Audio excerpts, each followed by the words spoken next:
En el año 1824, las guerras de independencia sudamericanas habían durado más de 14 años. La Mayo-R, parte del continente, ya había alcanzado su independencia. Pero el Perú, sede del poderoso Virreinato del Perú y bastión tradicional del poder español en América del Sur, permanecía como el último gran territorio bajo control realista. El virrey José de la Serna comandaba un ejército considerable y controlaba las regiones montañosas del sur del Perú, especialmente alrededor de Cusco, la antigua capital del Imperio Inca. Mientras los realistas mantuvieran el Perú, la independencia de toda Sudamérica permanecería incompleta y vulnerable. Simón Bolívar había llegado al Perú en 1823 con el objetivo de liberar definitivamente este último bastión español. El Libertador había completado la liberación de Venezuela, Colombia y Ecuador, creando la República de la Gran Colombia. Sin embargo, la campaña peruana había demostrado ser extraordinariamente difícil. El terreno montañoso favorecía la defensa, la población local estaba dividida en su lealtad y el ejército realista era la fuerza española más formidable que quedaba en América del Sur. Los realistas en el Perú no eran simplemente tropas españolas, sino que incluían un número significativo de soldados peruanos leales a la corona, especialmente indígenas de las regiones andinas que habían sido reclutados o que veían en el gobierno español cierta protección contra los abusos de las élites criollas locales. Para comandar la campaña decisiva, Bolívar eligió a su más brillante lugarteniente, Antonio José de Sucre. Sucre tenía apenas 29 años, pero ya había demostrado ser un genio militar. Había participado en numerosas batallas a lo largo de las guerras de independencia y había comandado el ejército que liberó Ecuador en la batalla de Pichincha en 1822. Sucre era conocido no solo por su brillantez táctica, sino también por su humanidad. A diferencia de muchos otros comandantes de la época, Sucre trataba a los prisioneros con respeto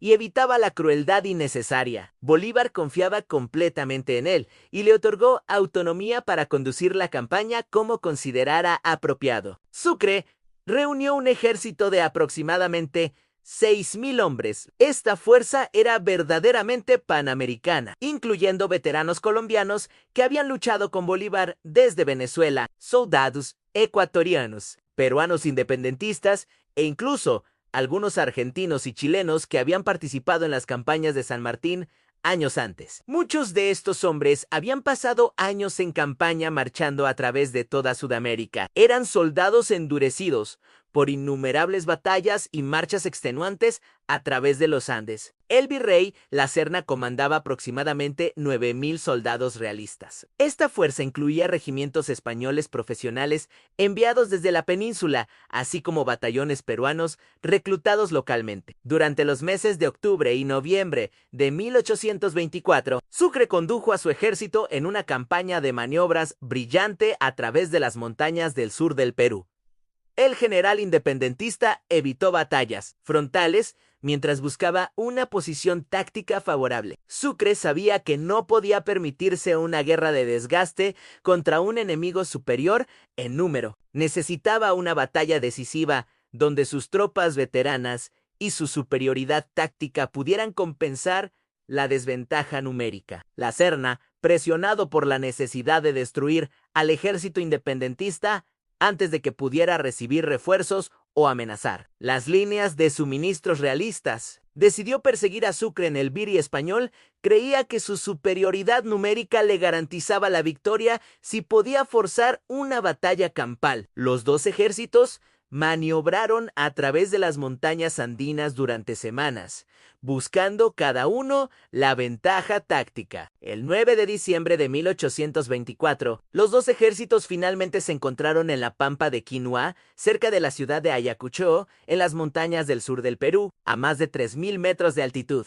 Sucre había elegido cuidadosamente su posición. El general independentista desplegó su ejército en las laderas de una colina, dándoles ventaja de altura. Organizó sus fuerzas en 3 divisiones. La división peruana bajo el mando del general Lamar en la derecha, la división colombiana comandada por Córdoba en el centro, y otra división colombiana bajo Lara en la izquierda. La caballería fue distribuida en los flancos. La Serna desplegó su ejército superior en número en el valle frente a las posiciones independentistas. El virrey organizó su infantería en dos líneas con la caballería en los flancos y una reserva considerable en la retaguardia. Los realistas tenían 14 piezas de artillería, mientras que los independentistas tenían solo 2 cañones. Esta disparidad en artillería era una desventaja significativa. Para Sucre la batalla comenzó aproximadamente a las 9 de la mañana. La artillería realista abrió fuego contra las posiciones independentistas, intentando ablandar las líneas enemigas antes del asalto de infantería. Sin embargo, las tropas de Sucre posicionadas en las laderas estaban parcialmente protegidas del fuego de artillería y muchos proyectiles pasaban por encima de sus cabezas. Después de aproximadamente una hora de bombardeo de artillería, la Serna ordenó que su infantería avanzara cuesta arriba contra las posiciones independentistas. Los batallones realistas marcharon en forma ordenadas, subiendo la pendiente bajo el fuego de los 2 cañones independentistas y el fuego de mosquete de la infantería de Sucre. Los soldados realistas, aunque bien entrenados, sufrían por la altitud. A más de 3000 metros, el aire enrarecido hacía que los hombres se agotaran rápidamente, especialmente mientras subían una pendiente bajo fuego enemigo. Las tropas independentistas mantuvieron sus posiciones y recibieron el ataque realista con fuego disciplinado. Conforme los realistas se acercaban, Sucre ordenó a sus unidades que lanzaran cargas de bayoneta contra los atacantes agotados. En el centro del campo de batalla, la división colombiana de Córdoba ejecutó una carga espectacular. Córdoba había arengado a sus tropas con palabras que se volverían legendarias. De los esfuerzos de hoy depende la suerte de América del Sur. Los soldados colombianos cargaron cuesta abajo con sus bayonetas, chocando violentamente contra las líneas realistas. El combate se convirtió en una lucha feroz cuerpo a cuerpo. Los soldados de ambos bandos luchaban con bayonetas, sables y culatas de mosquete. La experiencia y la moral superior de las tropas independentistas comenzaron a contar. Estos hombres habían luchado en docenas de batallas a través de todo el continente. Creían profundamente en la causa de la independencia y confiaban completamente en sus comandantes. En contraste, muchos soldados realistas, especialmente los reclutados localmente, tenían una moral más frágil. En el flanco derecho, la división peruana de la Mar presionaba fuertemente contra el ala izquierda realista. Los soldados peruanos independentistas luchaban con particular ferocidad, sabiendo que estaban luchando para liberar su propia patria. En el flanco izquierdo, la división de Lara repelía los ataques de la caballería realista y comenzaba a flanquear las posiciones enemigas. Conforme la batalla continuaba, la superioridad táctica del ejército independentista se hacía cada vez más evidente. Sucre había posicionado brillantemente sus fuerzas y coordinaba los movimientos de sus divisiones. Efectivamente, las unidades independentistas se apoyaban mutuamente, cubriendo los flancos vulnerables y reforzando los puntos bajo presión. En contraste, la coordinación realista comenzó a desintegrarse bajo la presión del combate. Aproximadamente al mediodía, después de 3 horas de combate intenso, las líneas realistas comenzaron a colapsar. La división de Córdoba había roto el centro de la formación realista. Los flancos realistas, presionados por las divisiones de la Mar y Lara, comenzaban a retirarse en desorden. La Serna, intentando organizar una defensa, fue herido y capturado junto con varios de sus generales. Con su comandante capturado y sus líneas rotas, el ejército realista se desintegró. Algunos batallones intentaron retirarse ordenadamente, pero la mayoría de los soldados simplemente huyeron del campo de batalla. La caballería independentista persiguió a los fugitivos, aunque Sucre ordenó que se moderara la persecución para evitar una masacre innecesaria. Las bajas fueron significativas en ambos bandos. El ejército realista perdió aproximadamente 100 muertos y 700 heridos. Más importante aún, aproximadamente 2000 soldados realistas fueron hechos prisioneros, incluyendo al virrey La Serna, 10 generales, 16 coroneles y 68 tenientes coroneles. Prácticamente todo el Estado Mayo del ejército realista había sido capturado. El ejército independentista sufrió aproximadamente 370 muertos y 600 heridos, bajas considerables, pero mucho menores que las realistas. La victoria en Ayacucho era completa y decisiva. Sin embargo, lo que siguió fue igualmente importante. Esa misma tarde, Sucre se reunió con el general José de Cantorac, quien había asumido el mando de las fuerzas realistas supervivientes después de la captura de la Serna. Sucre propuso términos de capitulación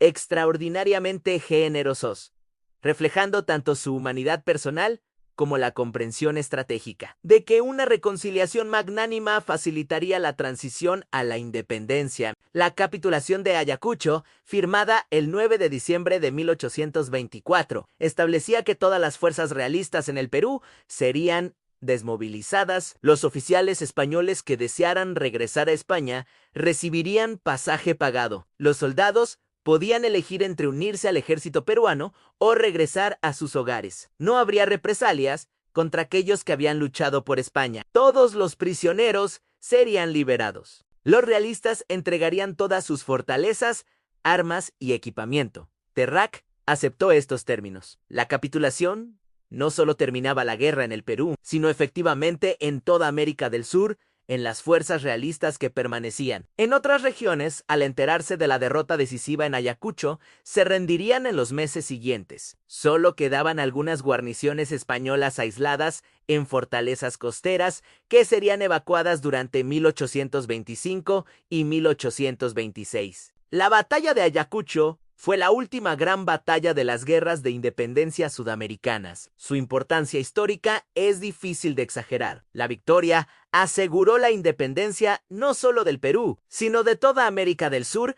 Confirmó que el dominio colonial español en el continente había terminado definitivamente después de 3 siglos. La batalla también demostró que los ejércitos americanos, compuestos por soldados nativos del continente, podían derrotar a ejércitos profesionales europeos cuando estaban bien liderados y motivados. Antonio José de Sucre se convirtió en uno de los héroes más celebrados de la independencia sudamericana. Bolívar lo llamó el mejor general de América y reconoció que la victoria en Ayacucho superaba incluso sus propias victorias militares. Sucre eventualmente se convertiría en el primer presidente de Bolivia, la nueva república que se formaría del Alto Perú y que llevaría el nombre de Bolívar. Para España, Ayacucho marcó el fin definitivo de su imperio en América del Sur, aunque España mantendría Cuba y Puerto Rico hasta finales del siglo XIX. Nunca recuperaría sus vastos territorios continentales. El imperio, que había durado 3 siglos y había hecho de España una de las potencias más ricas de Europa, había colapsado en apenas 14 años de guerra revolucionaria. El 9 de diciembre se celebra en el Perú como el día de la batalla de Ayacucho, reconociendo el momento en que el país alcanzó definitivamente su independencia. El campo de batalla ha sido preservado como sitio histórico nacional y monumentos conmemoran a los soldados de ambos bandos que lucharon allí. La batalla de Ayacucho permanece como uno de los momentos más decisivos en la historia de América Latina. El día en que un continente entero confirmó su independencia y su derecho a determinar su propio destino.